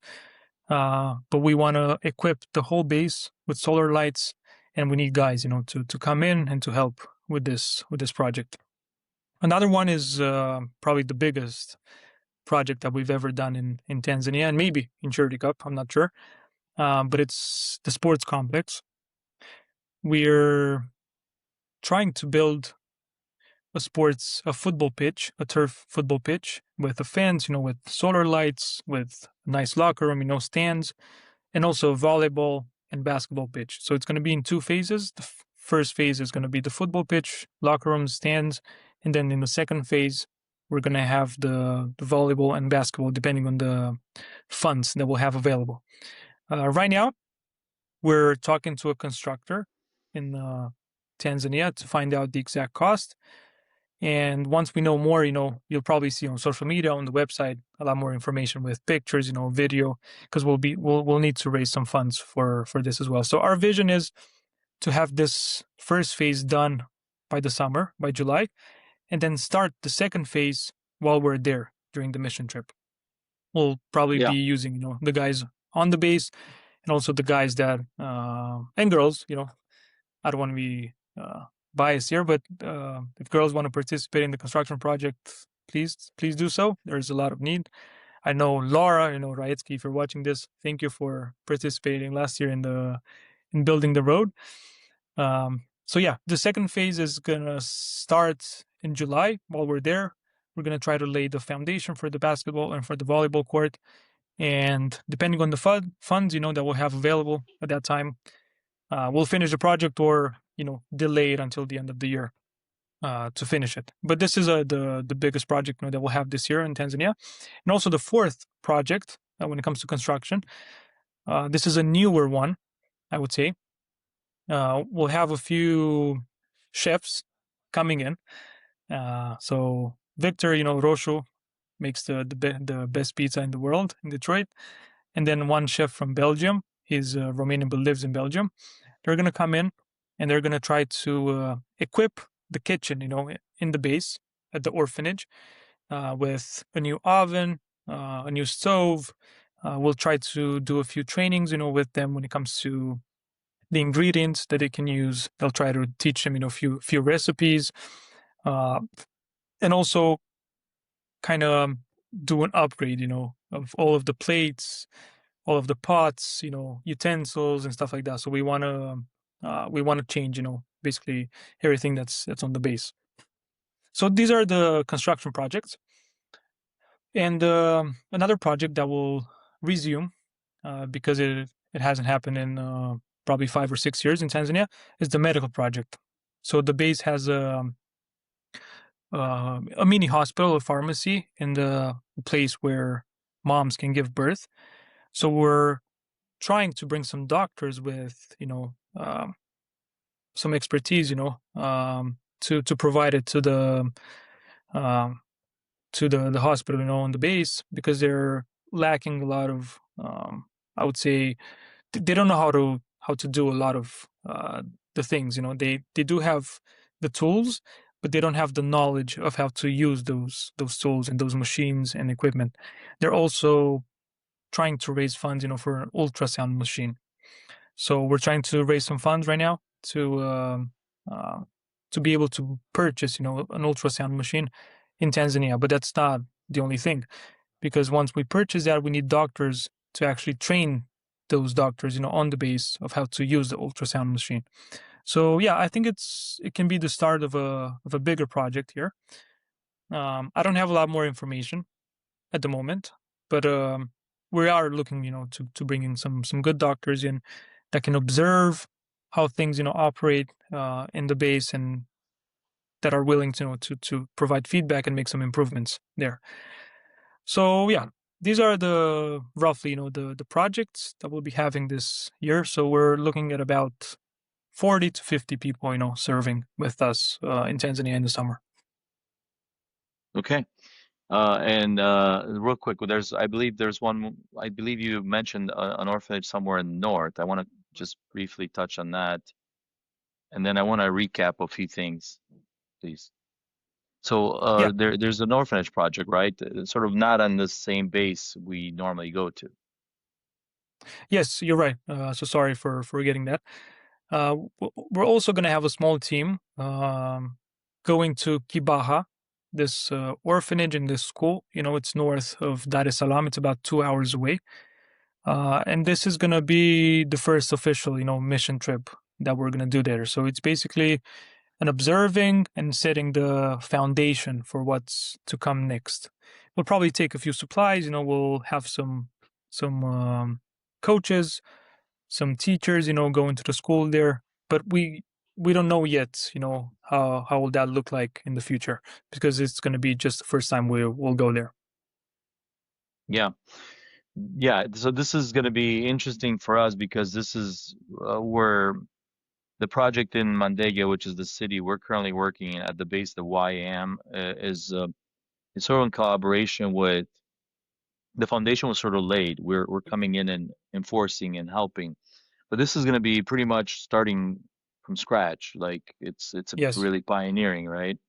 Yeah. And it kind of gives homage pays homage to like our roots, when we started initially with or working with orphan kids. It's interesting how it's full circle in Moldova. What Tanzania is about. So I believe the medium income in Tanzania is maybe what $100 a year, a month. Yeah, about that. Yeah, a month. The so I'm saying some of this because I've been there too, and I know so it's about $100 a month if you can find a job, and there's a lot of people that can't find a job even if they get degrees. So poverty is a major problem. Dar es Salaam, Dar es Salaam is the capital of Tanzania. It's a pretty rich country overall, right? It's got amazing mountains, water, but overall the people they don't have a lot of jobs because what I was told when I was there is that even if you do finish, college or whatever, if you do get to do that, there's still not a lot of options for you. But Mendege, which is a town close to Dar es Salaam, is where uh, Youth with a Mission built a base. It's like 60 acres, Robert, if I remember correctly. Probably, yeah, or bigger because they've expanded now. They have a secondary school. Okay. So I'm saying this because Jeremiah, who's in charge and who started that, kind of told us the story. But I want to paint a picture for the audience, where we kind of want to take you guys and to come with us. Um, this school or this base is built in a very small town close to Dar es Salaam that has, from what I remember, a pretty big Muslim community, Yes, right. right? And the first order of business was not only to build some housing on this bare land. I don't know how long, maybe 20, 30, 40, I don't know when they started, 30 years ago. But eventually they ended up building a school, and a lot of the school is a Christian school, and a lot of people that come there are Muslim kids. Is that correct? Yeah, that's correct. Yeah. So actually, the imam, the the leader of the Muslim um, mosque, in Wandege, actually sent his kid to come to this Christian school. So they all know that they're going to learn about Jesus, how to pray, but they don't really care about that because they know that it's a good school, it's a good education, and they like that, those kids will be educated in a way that they'll be disciplined, they'll know English, because English is a very, very important, skill they need to have in Tanzania in order to get a better job. So yeah, you'll find a lot of the Muslims, sending their kids to this Christian school. So this is basically the context we're working in. We're working with YM in partnership with them, but a lot of just YM so people understand they do have some support from outside, but a lot of it they have to kind of figure it out on their own. So we're really plugging into their Yeah. base, but a lot of projects are just done from scratch with our team. So on this base, there's housing, the people that live there. There's an orphanage, like you mentioned, right? There's an orphanage called Sarah House. How many kids do they Yes. have? About 105. But in 2021, when I first visited, the orphanage had about 65 kids. So that number is growing, every year. Right. So that's really interesting. So even the whole story of how the orphanage started is very interesting. Maybe on a different podcast we'll go through all that. We don't have time right now. But there's the kids. Then the school. How many kids are at the Christian school that's in town? Over 300 kids. Okay. So essentially, this is another audience of ours that so the school is on this big campus. People from the town come to the school and send their kids. So we have an opportunity to impact, like you said, 300 kids and their families and their kids after. We really we can have a huge impact in that town, and that's why we're heavily investing there. Um, Hmm. then you said there's a clinic, right? I've even seen it. It wasn't operational for a while, but it sounds like they're trying to get it going again, right? Yeah. So they're also working with the national insurance company. So they are sending, people now to get treated, at this clinic. They also have a pharmacy. And if I don't want to be mistaken, but I think it's they have the only birth room, available in the south of Dar es Salaam. So a lot of the moms, come here to give birth. So for people to kind of understand the context, that's what I was trying to paint the context. This culture, not only is it very poor and it's a whole on a whole nother level if you're talking Moldova or even any other country in Europe, or it's way like 10 years behind or maybe even more, 30, 40 years behind from an infrastructure standpoint. But the people are amazing. Um, I want to mention that some of the kids that are in the orphanage is because they're abandoned, right? If I remember, they don't have money to take care of them, so they hand them off, and that's how the orphanage was born. And then from there, they probably realize they need a clinic to take care of some of these kids and and just to serve the town they're in, right? Yeah, right. So so we want to bring with us probably this is an appeal to doctors, nurses, anybody that's in the medical field that want to come. I believe they have a dental office. Is that going to be operating this year or not yet? It's not yet, but we are looking at bringing some dentists with us next year.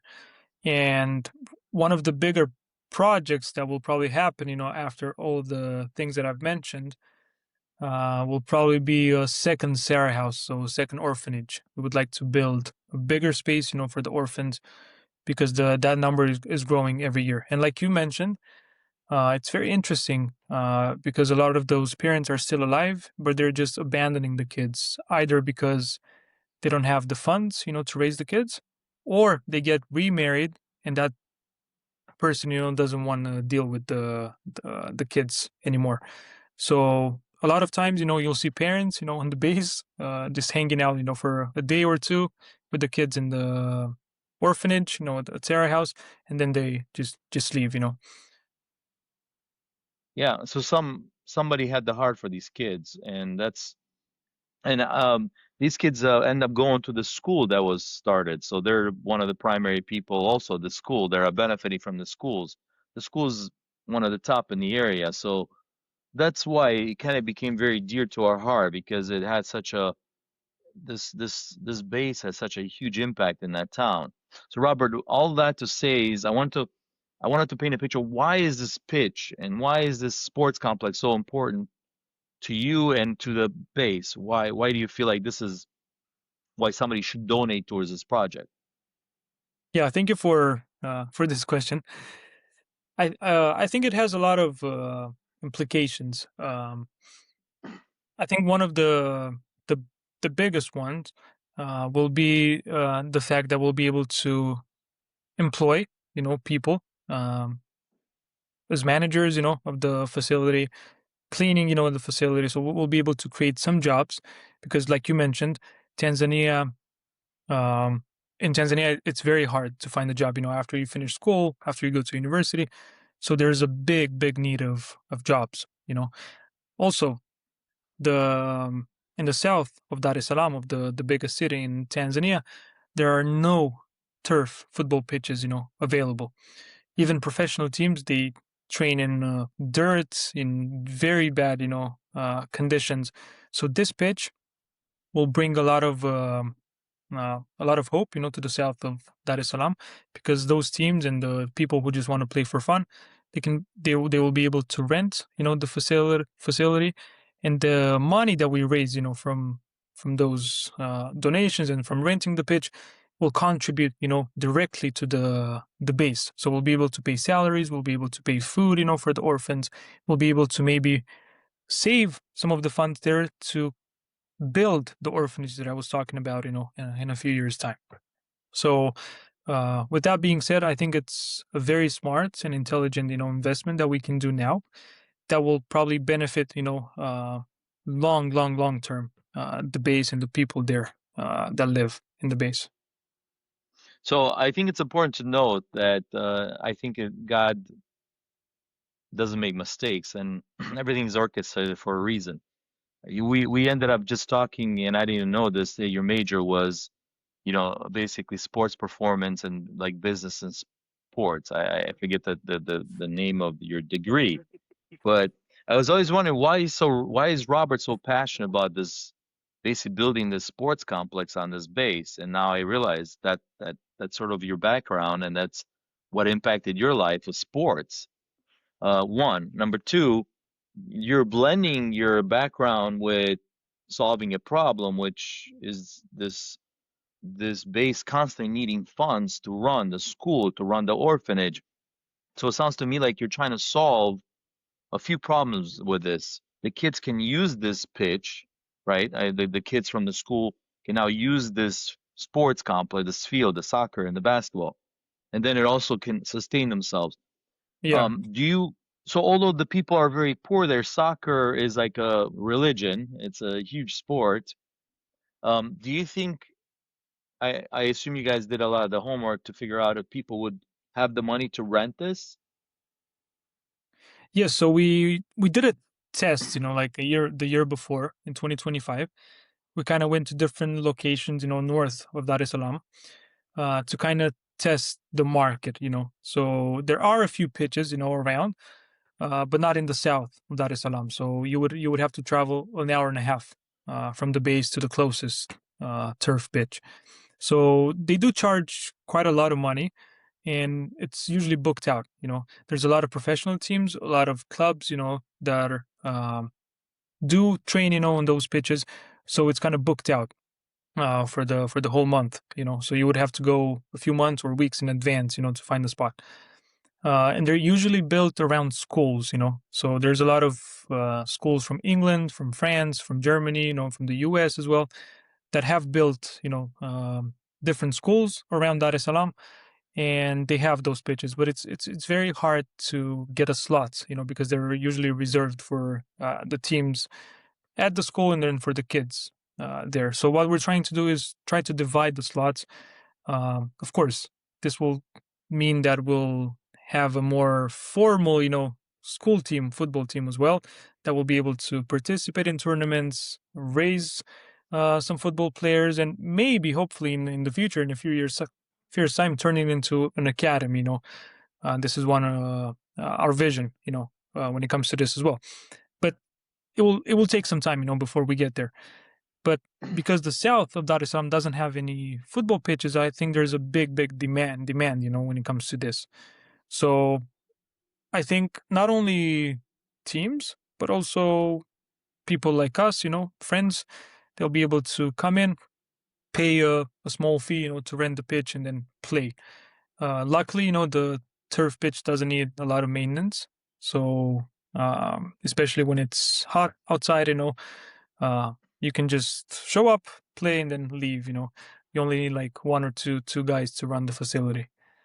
Yeah. Robert, I want you to send us a bunch of materials that you have, pictures and stuff, so the audience can understand what the difference is. When we talk about a pitch in the States, we call it a soccer field, let's say. Right now, they do play soccer, but they're playing in sand, essentially. There's no grass. It's all, I played on it. You would not want to play on this, what they're playing on. It's just dirt or sand, and you can pretty much almost 100% you gotta like ruin your I was sure when I played, I said there's no way I'm leaving here today. I played like one game with you guys. There's no way I'm leaving here today without like spraining my ankle because Yeah. the ground was like there's so many potholes, but that's what they played and they were like super fast. They loved it. Anyway, you want to be able to kind of create a very different environment, sounds like move towards being professional about it. And now for the people that are listening, there's kind of two blankets of people, like super poor, and there's some that are kind of well off in Tanzania, right? There are some that are better off, but the majority are poor. But there is an audience of richer people. I assume you guys are kind of aiming this at those and be able to fund this operation. I think we'll aim for both, actually, because, yeah, of course, this field will be used not only for the school and orphans, but also, for other people to rent it out, and play. But from time to time, our vision is to also create these tournaments, for professional teams, but also for the local people, around the base. Kind of like the model that we have, in Detroit, in Europe. Create these tournaments where we can bring in, a band to play, speaker, and also some teams to play football, but also maybe raise some funds for the base. But I think more than that, is to share the gospel. Since it's a Muslim community, I think we can attract a lot of teams and a lot of people around the base to come in to watch football, to watch, I don't know, maybe a play like we did in Moldova, or listen, to a band. So I think there's a lot of growth, potential, and a lot of potential in this base for evangelism, and for future events. Yeah, excellent. So that's kind of the bigger picture here. Ed. This field has many roles. It would have multi layers, helping sustain the operations that are going on there, and so they don't constantly have to raise funds all the time. And then two, we can use them when we go for the projects that we're using them. But the school itself is able to use it, and the kids that are in the orphanage can use it since it's on the same campus. Just so people understand. Make sure you send us a bunch of pictures, if you would, Robert, that you have from these trips. Um, Yeah, wanted to I, ask I, you yeah, please. I wanted to add one more thing. I Yep. think it will also add a lot more value, to the school and to the base. So I think a lot more kids will want to come to the school because of this field. You know, because boys, they all they want to do is play soccer. Every day. So when they hear about the field, and when they see it, they'll dream of playing there one day. So I think you can bring a lot more revenue also to the school and to the base by expanding the classrooms, by hiring a little bit more teachers and more staff, and getting more kids to come to the school, because all of the kids that come to the school, they pay a tuition fee, and that tuition fee can help run the school better, hire better teachers, and hopefully in the future can expand a lot more. Yeah. I wanted to also mention that on this base, they're also building a secondary school, or what we'd call here, is it a high school or is it like a college, right? It's It's a like a college. high school. It's like a high school, I would say. And it was built 2 years ago, and they opened it last year. So this sports complex is going to be right next to the secondary school, because they have some plans already approved for a sports complex. And it's also right by the main road that takes you into Dar es Salaam. So a lot of the people will be able to see the pitch, from the outside when driving or walking by. So, and we'll be able to, you know, put some banners, some signs, So from a marketing perspective, I think it will be very beneficial, to have it there. So, I mean, just picture a small town next to this big capital that has a lot of Muslim community and a lot of very poor people. A lot of people don't know Christ. And there's this land that was donated years and years ago by somebody else, and somehow they acquired it. And this base, YM, now owns this land, and they were thinking probably at one point, Jeremiah and his team, how do we impact this town that we're in?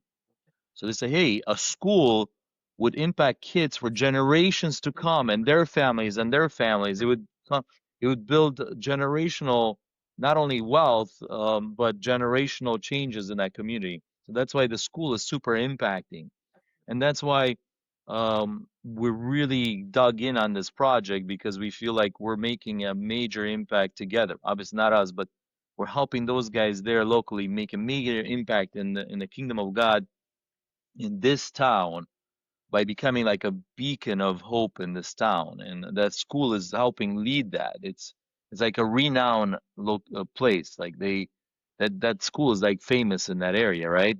Yes, And right. so they're expanding that model into the high school. So not just sort of elementary and middle school, but now they're going to high school. And who knows, maybe there's a vision for university. I don't know. I'll have to talk to the guys locally there, but he would have the room for that. And so this pitch would tie all that together, all the sports.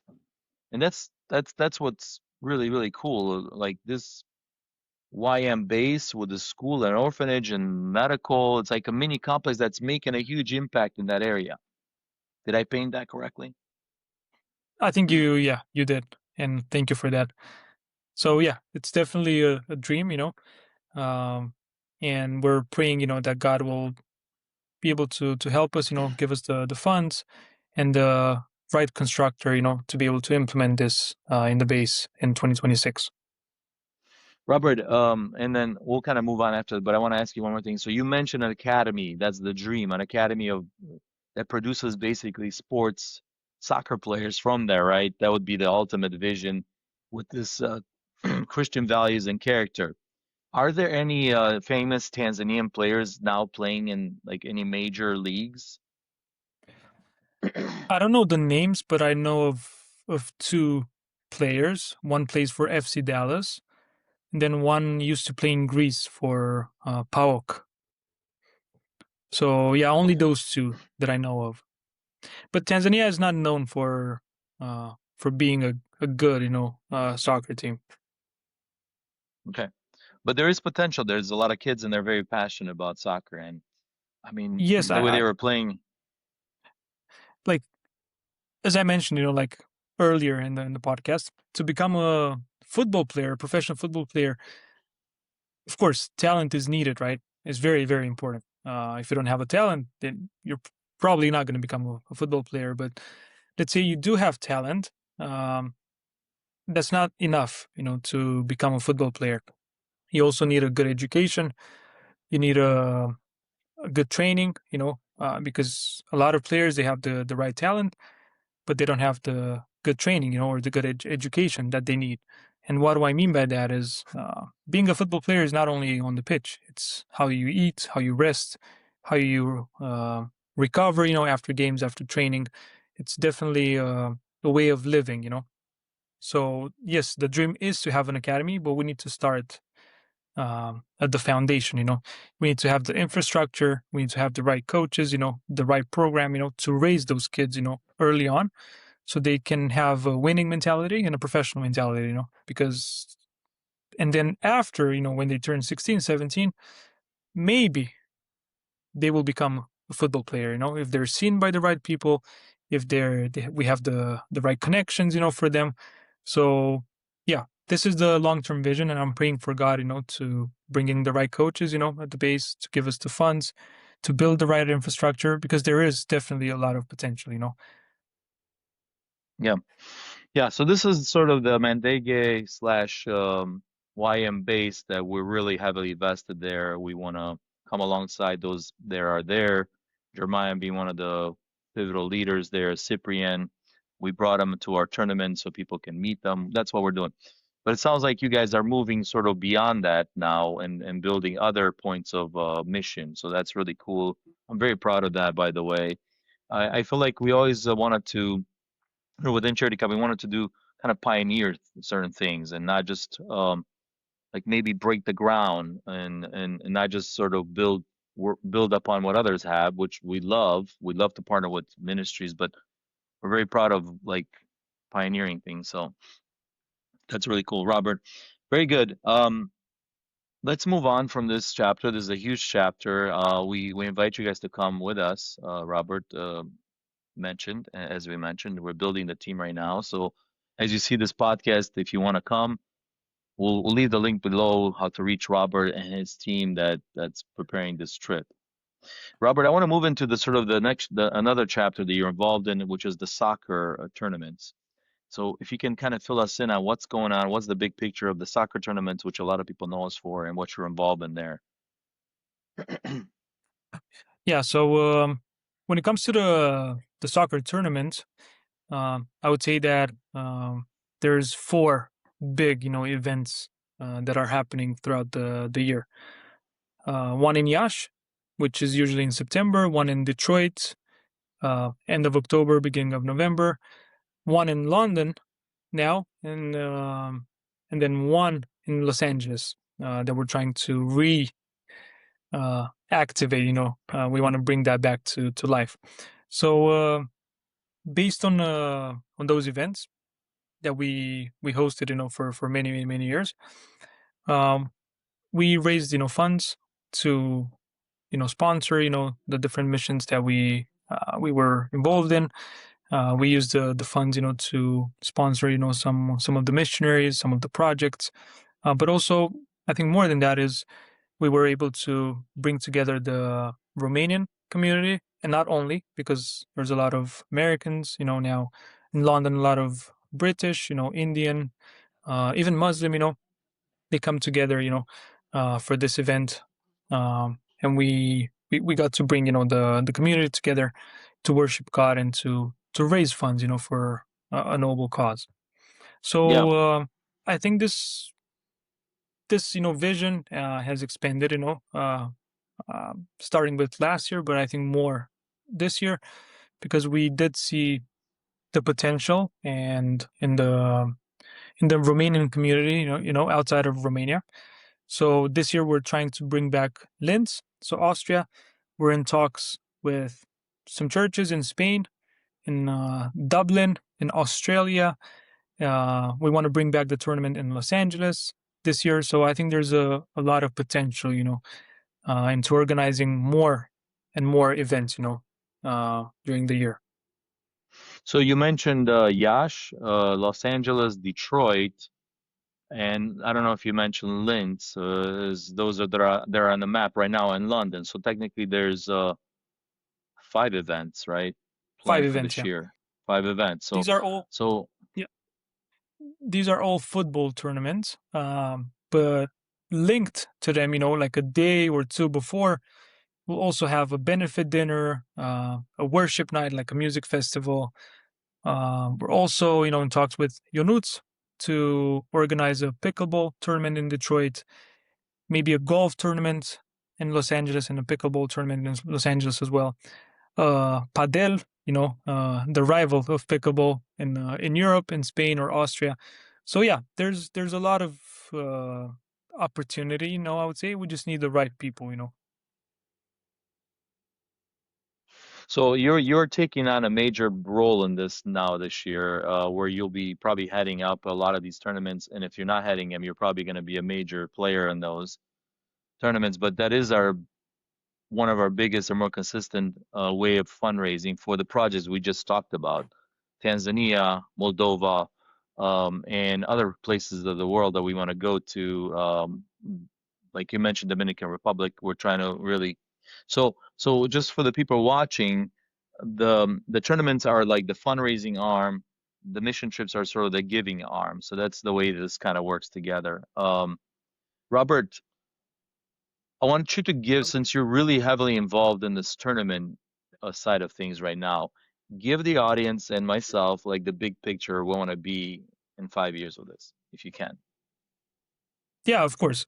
So my vision and our team's vision, is to have as many tournaments as possible, in different locations. Um, and when I say that, I mean having the right connections and the right people, behind those tournaments, because I'm limited. I live in Austria. It can be very hard for me to lead or to organize, for example, a tournament in Dallas or Los Angeles, right? So I think our vision is to find long-term connections there, churches, ministries, in those cities where we can expand and organize events. And also, our vision here is to have them, kind of take over, um, and organize this themselves. We be in the background. Uh, we kind of give them the vision, the tools, the maybe the infrastructure, at some point, but then them catching, this vision and being part of it with us, so they can host this themselves. I think this is the long term vision that we have, because as I mentioned, we want to have tournaments in Dublin, in Australia, in Spain, and a lot of them may overlap, with one another. So it's going to be hard, for the same people to go to all of these locations to run the tournaments. I think we're slowly getting there. We've started creating a lot of good connections, good relationships with a lot of the churches in the Romanian community, outside of Romania. And right now in Spain, for example, we are targeting the Romanian community, but not only.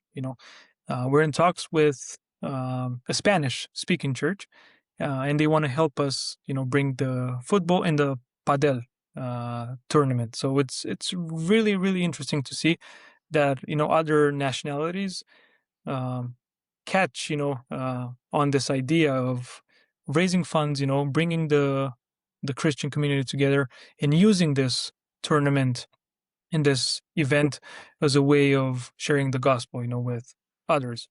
So this is number one. Number two is I would love in 2 or 3 years to host a World Cup. So our vision is to maybe do it in London because it's kind of in the middle of all of the countries where we're having events in. So being able to sponsor, raise some funds to bring the best teams, the winners of all of the locations together and to compete in a World Cup. This is number two. And number three is from a spiritual perspective.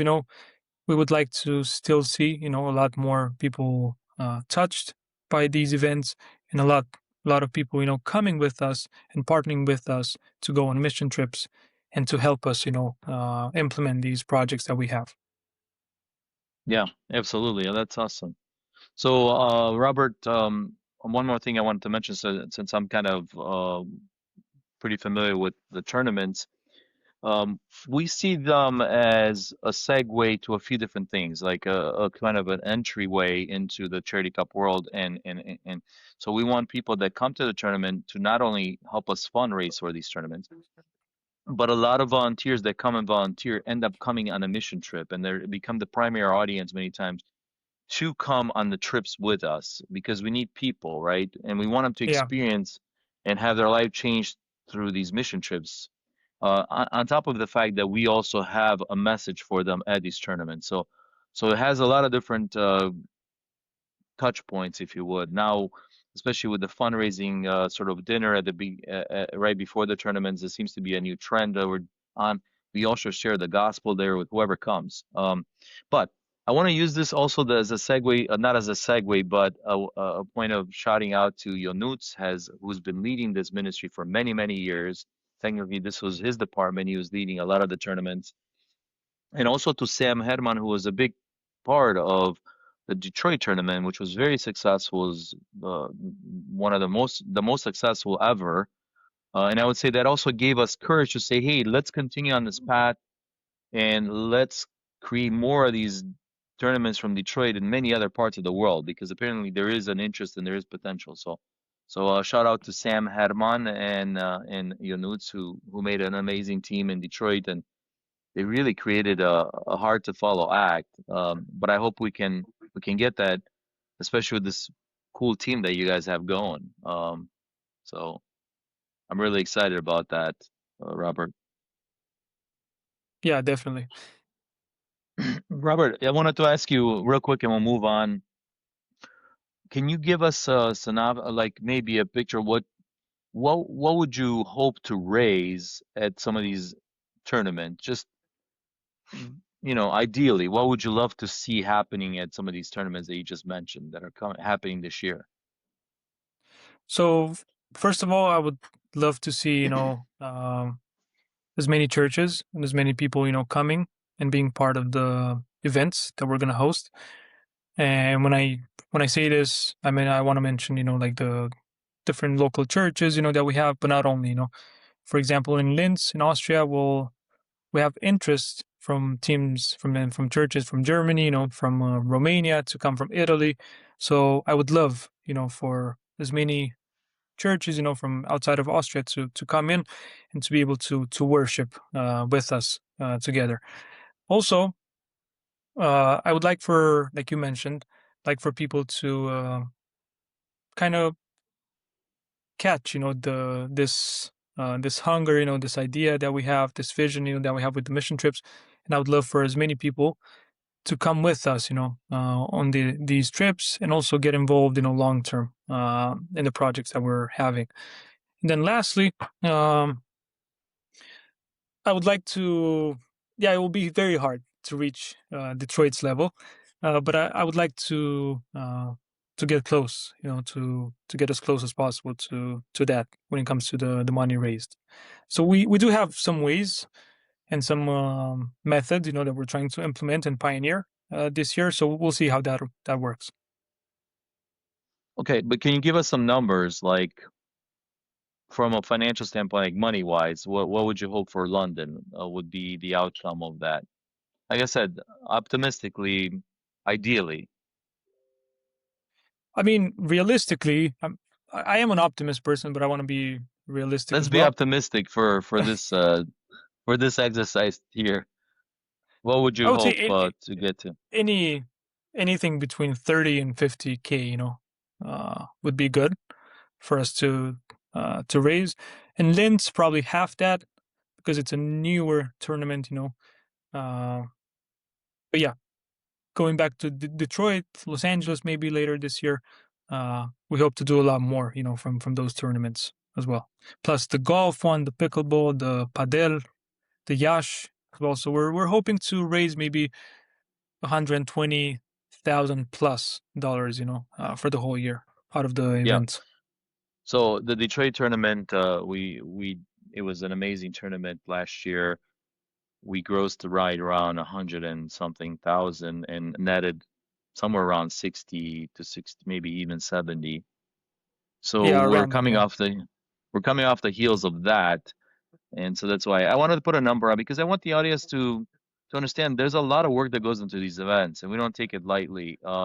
We are really relying on these events to fund these other operations. We have full-time people that work for us in Moldova, slowly in Tanzania, and all these other places around the world that we're we're, we're doing ministry. So that's what that money supports. And so that's why it's important. I wanted to understand that the level we're trying to get at, and maybe you can help us in that sense. I'm talking to the audience.